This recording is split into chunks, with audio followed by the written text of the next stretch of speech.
morning. I'm Larry Steinhouse, and welcome to Money Chat Now. Money Chat Now is a politically charged stock market pre-show giving you the politics behind the biggest moves in the stock market. It is presented with comedic common sense by an expert in financial literacy, and hey, that's me, Larry Steinhouse. Today is Thursday, June 9th, and I want to welcome you to the show. We are here live on WWDB Radio 860 AM in Philadelphia, and we are live on Facebook, Twitter, LinkedIn, and YouTube. Hey, you can also find me on Facebook, LinkedIn, Twitter, Truth Social, TikTok, and all those other social media sites by searching Larry Steinhouse. Hey, we also have if you want, on TikTok, we also have a Money Chat Now page, so you can take a look at that as well, and you can see excerpts from this show. Hey, just a reminder, if you're watching online, hit that like button, hit that share button, and don't forget to subscribe to the YouTube channel and like the Money Chat Now page on Facebook. You can comment live during this show on YouTube, Facebook, LinkedIn, and Twitter, and please say hi so I know you're watching. And by the way, we got a couple people saying hi already. We got James saying hi, and two James saying hi, James and James. We got Mick and Tom and Joe. Thanks so much. I always appreciate you guys watching. And by the way, if you're commenting from a group and it's not the Money Chat Now fan page, your name may not show up on my dashboard, so please go to the Money Chat Now page, hit like, and comment there so I can recognize you. Money Chat Now, of course, is brought to you by Investor Schooling, and you can attend a complimentary class tonight by going to investorschooling.com. You want to go to tonight's class. If you have a mortgage on your home, you're going to learn how to save hundreds of thousands of dollars worth of interest by going to class tonight. All right, you can also learn about real estate investing, stock options trading, and you'll learn about it from those who do it every day. Hey, we have somebody new who I haven't seen before. His name is Steve. Hey, Steve, thanks for watching. All right, we're going to be talking about today's show. We're going to be talking about the futures update. We're going to be asking the question, is Fintech dead? We're going to be talking about New York City's gun control and, of course, the Insurrection Misinformation. Oh, boy. All right, let's get into the futures, and let's talk about yesterday, what happened yesterday. So, look, yesterday's went pretty much as I called it. Nothing exciting, and the Dow closed down about 270 points. I said it would be about 200 points, closed down 270, about the same thing. The S&P was down about 45, and the NASDAQ was down about 89 points. The bond rate hurt the market yesterday, and of course it continues to be above 3%. I got to tell you, I don't think it's going to be a problem above 3%. After a couple of months, we're going to get used to it. Once again, investors are continuing to look for signs of slowing economic growth, and they're looking for the consumer price index reading that will be released tomorrow. The data is expected to come in slightly below April's numbers, and it could indicate that inflation has reached its peak. Look, as I've said before, it may be at its peak, it may not be at its peak, but it's definitely slowing. Look, don't worry about it. It's all slowing, except, of course, for gas prices. Gas prices keep going up every day. The big winner yesterday was a company called Trip.com. This is kind of odd. It's a Chinese trip booking company. The stock was up about 9%, along with some other Chinese stocks this week.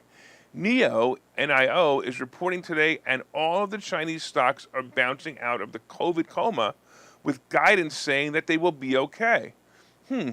Well, that'll be fine unless, of course, the communist government there chops off the hands of anyone making too much money. So that's the only problem with the Chinese stocks, if the Chinese government just continues to make it difficult for any company to make any money in China. I've been also watching another company called JD.com, which is also a Chinese stock. This stock has jumped about 21% in the past 2 weeks. So other Chinese companies are appearing to be starting to move up as well. The China lockdowns are ending, and the rumors of Chinese people, basically what happened was the rumors of Chinese people started to rebel against the ridiculous zero COVID policies in China. So they actually started to make them easier for people to actually, live a life. The problem with China is they wanted to have 0 cases in China, and of course that's as ridiculous as it was 2 years ago. By the way, speaking of COVID, I actually read a headline where Tom Wolf, governor of Pennsylvania, was tested positive for COVID for the second time. In the headlines, he was bragging that he was glad he got the vaccine and 2 boosters. Ugh. When someone can say that, their level of belief of stupidity is so high, you just want to smack your head. Of course, the bottom, or one of the biggest losers yesterday, was Carnival Cruise Lines. I'm in trouble with this play. I got to tell you, this is probably the worst play I've ever had in a year, right? I have about a month or so for it to come back 50%, and that's not likely at all. I do understand the economics behind the problem as fuel costs keep rising. However, like everyone else, they're probably passing the cost onto the traveler. But then again, look, maybe not. Maybe they can't because people are still afraid to get into close quarters with 25 to 5,000 other people. They really destroyed life with this COVID BS. But I'm seeing more and more, by the way, people posting their cruise trips on Facebook, so I might get lucky. The stock is set to report earnings on the 22nd of the month, and I do expect their earnings to be good. My concern will be with the guidance. So keep your fingers crossed for me. What am I going to do? All right, of course, the war also continues in Ukraine, and this war is strange. It's become more than a war, or maybe even less than a war, in the sense that we keep giving them artillery, but Ukraine can't use it against Russia. They can only use it to defend themselves. Like I've said before, Ukraine has become a wartime training area. Both sides are bombing only inside the borders of Ukraine. It seems like a waste of time, and Ukraine can't actually win by trying to tire out Putin's effort. That's the only way they can do it. Putin will just keep going, and Zelensky's not going to stop defending the country. So it's clearly a riddle of the rock and the hard place. This month we had Amazon split, of course. Actually, it was this week we had Amazon split, of course. And today Meta will be trading under the symbol Meta. So when you're looking for FB today, you will find nothing. I'm curious to see how Wall Street adapts to this change. Right now, the stock is hovering at about 197, and it's having a tough time breaking out past the price of 200. We also have today's report of initial jobless claims report, and that will be coming out this morning. And we have earnings from Neo, DocuSign, and a small company called Rent the Runway. Neo will report after the bell, and this will be a significant report, and it may make several Chinese stocks move. It will also affect the smaller car companies like Nikola as well. So watch for this. Watch for the announcement after the bell and compare the Chinese companies and the other small companies for their reaction. It's a great thing to do especially if you're a newbie in the stock market. Watch how one stock affects another. DocuSign is also reporting after the bell. This was a scamdemic stock that popped to over 300 last year, but is now trading at about 90, which puts it about 30 points over where I expect it to go. So I still think it's going to pull back to about 60. I'm expecting all stocks to return to their pre-pandemic levels of 2018 to 2019 pricing, as I've explained many times. And this is also why I believe the Dow will be at around 28,000 by year end or early next year. The 26 to 28 or 27 to 29,000 range is probably where it will sit for a while. All right. We got a lot of stuff to talk about today. Let's take a look at the futures, and the Dow right now is up 123, the S&P is up 17, and the NASDAQ is up 64. All right, a whole bunch of people joining us online. Real quick, I want to say hello to Ken and Michael and Linda and Jose. Linda, my wife, thank you so much. I always appreciate you guys watching. Let's talk about fintech. All right, yesterday I reported on how Apple was starting to directly compete with fintech companies like PayPal and Square. Fintech is a short name for financial technologies.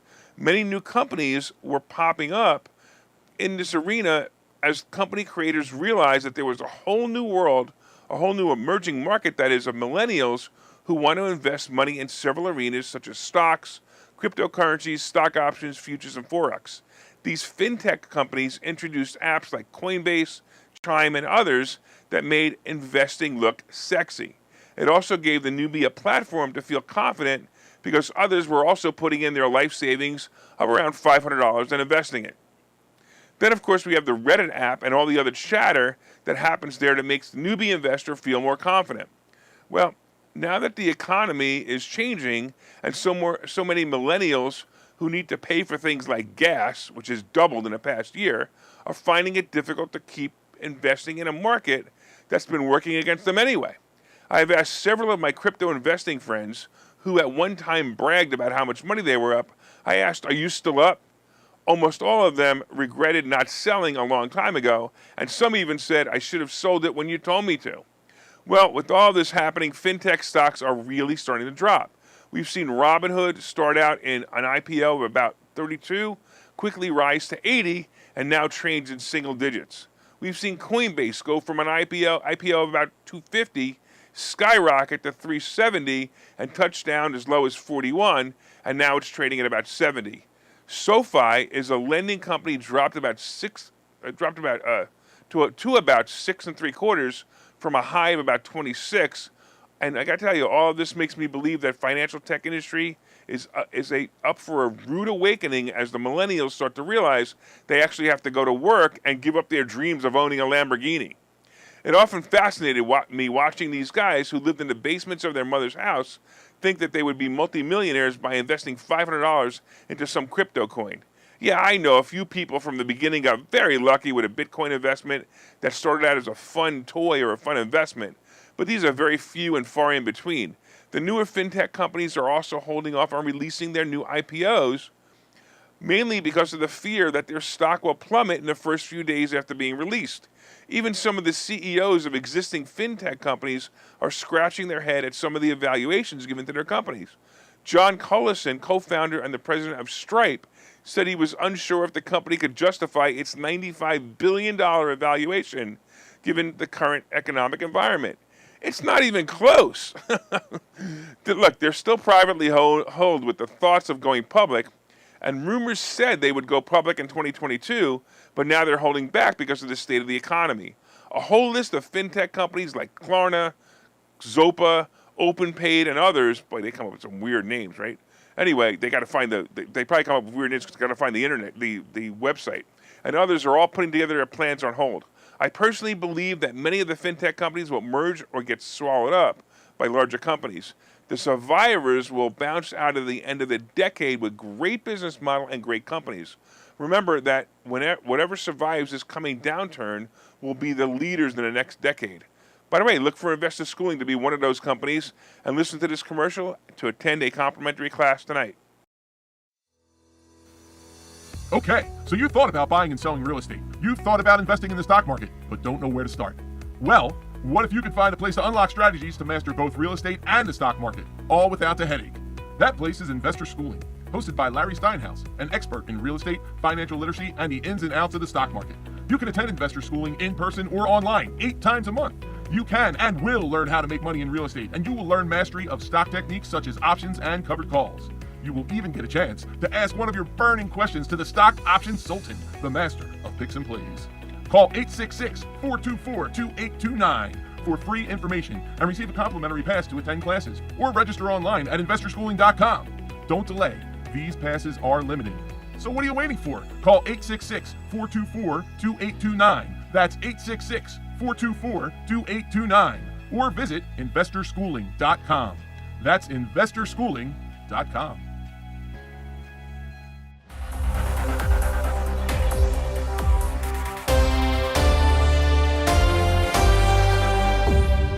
All right, welcome back to Money Chat Now. I'm your host, Larry Steinhouse, and if you'd like more information on investor schooling, of course, you can go to investorschooling.com or call 866-424-2829, 866-424-2829.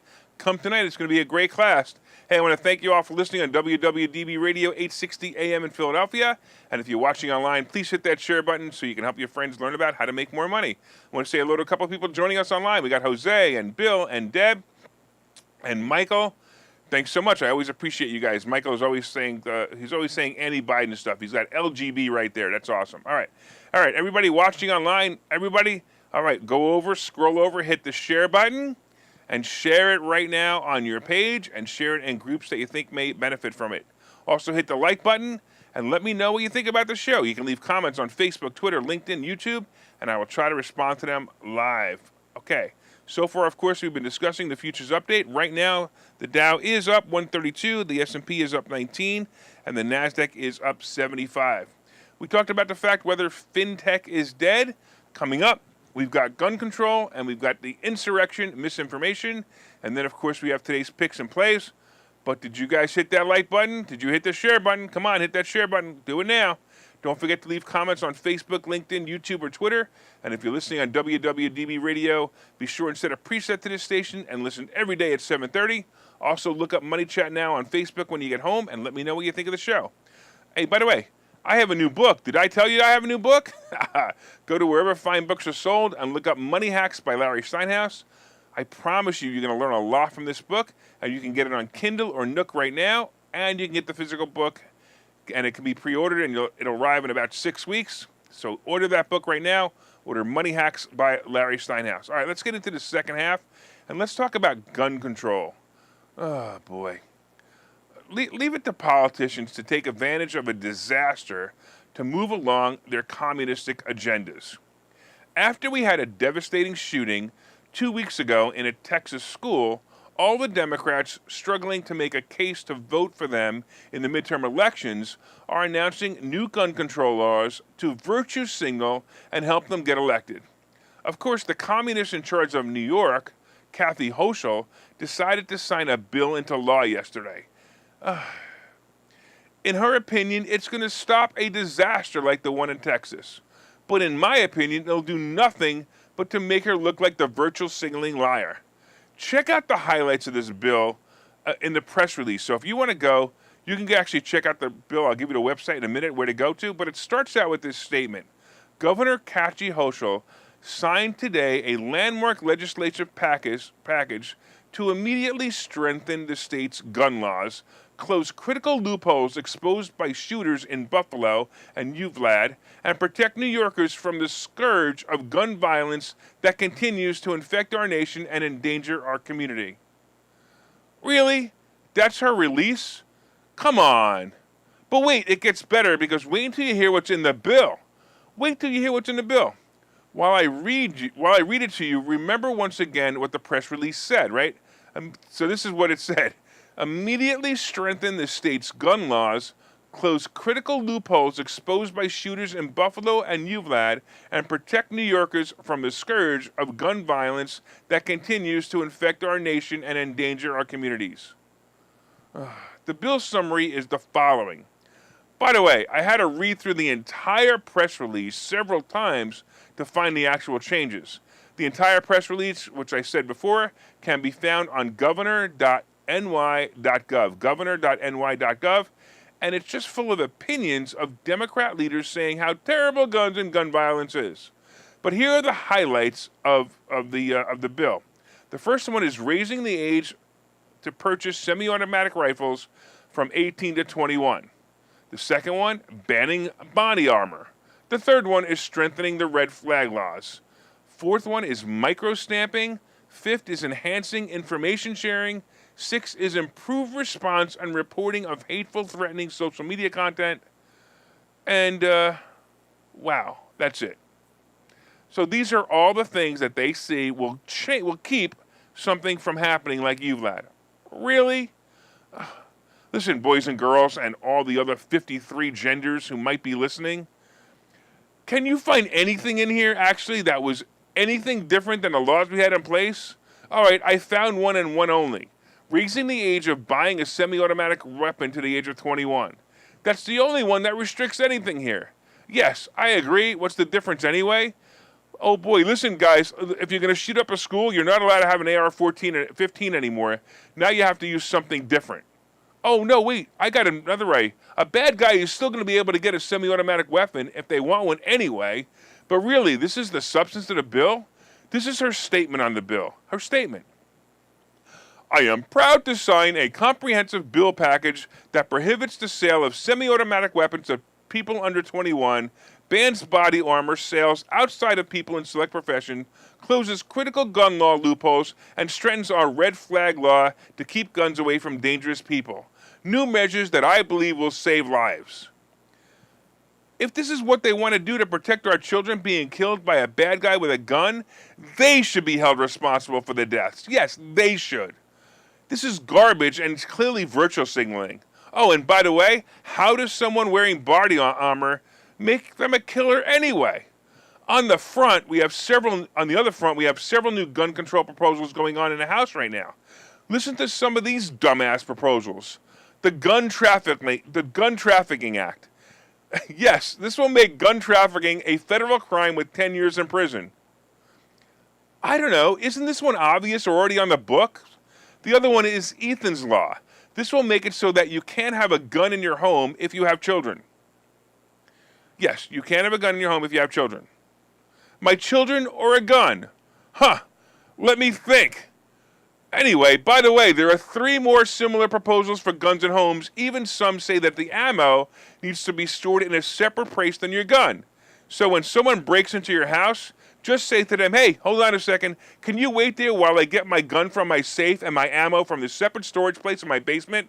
Just hold on a few minutes. I want to take care of, keeping you from entering my house to protect my children, right? I'm sure he will wait. Finally, the last includes magazine sizes. Seriously, this is what we're up against. It's like telling the clowns who scare children they can't wear a red nose. Work on the problem of keeping guns and crazies out of school instead of telling someone who wants to shoot up a school that they have to use a different gun than an AR-15. Listen, if you want to shoot up a school, don't you use an AR-15. You can use any other gun, but you can't use an AR-15. How ridiculous these politicians are. Oh, and by the way, if you're in Bucks County, the rhino idiot Fitzpatrick voted for some of these. I really think I should run against this guy. He is such a waste. All right, let's talk a little bit about... by the way, James said the same thing. Every gun is a semi-automatic. That's true. If you take a pistol, it's a semi-automatic. A semi-automatic means you pull the trigger and it automatically reloads. All right, anyway, let's get into the insurrection. In an effort to keep Trump from running for president in 2024, or in other words, to keep America from ever being great again, the Dumbocrats are continuing their witch hunt against the greatest president this country ever had. The January 6th debacle that Democrats call an insurrection has been under investigation for the past 2 years. The evidence will be discussed in a televised hearing starting today.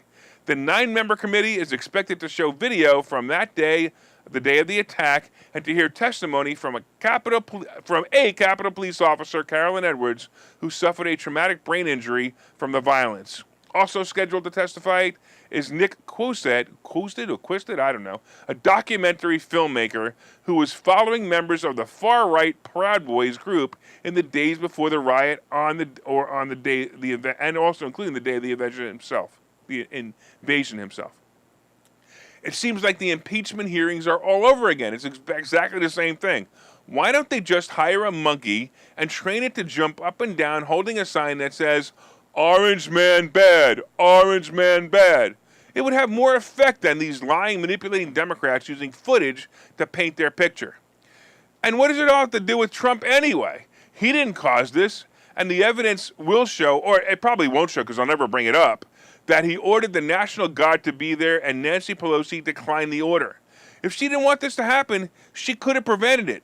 The real story here is why aren't the other riots that were being held in the last 2 years before all this mess not being investigated at the same level?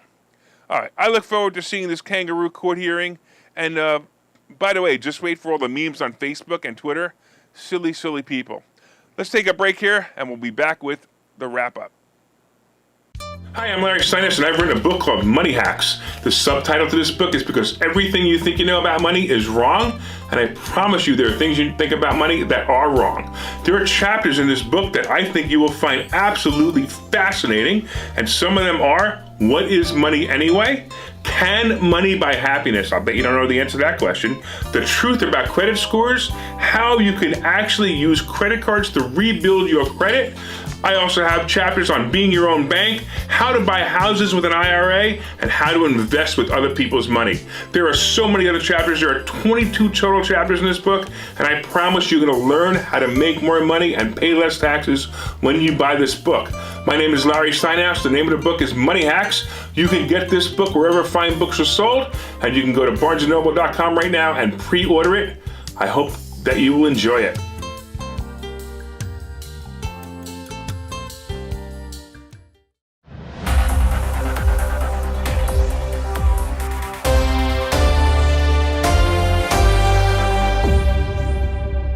All right, welcome back to Money Chat Now. I'm your host, Larry Steinhouse. By the way, did you guys order that book yet? Come on, go order it.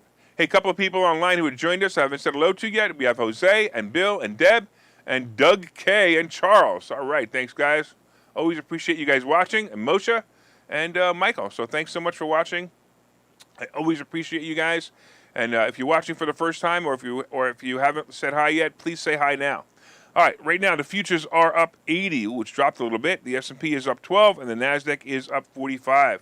Hey, we talked about whether Fintech is dead. We talked about New York City gun control and what a waste that is. We talked about the insurrection misinformation, and of course we have today's picks and plays.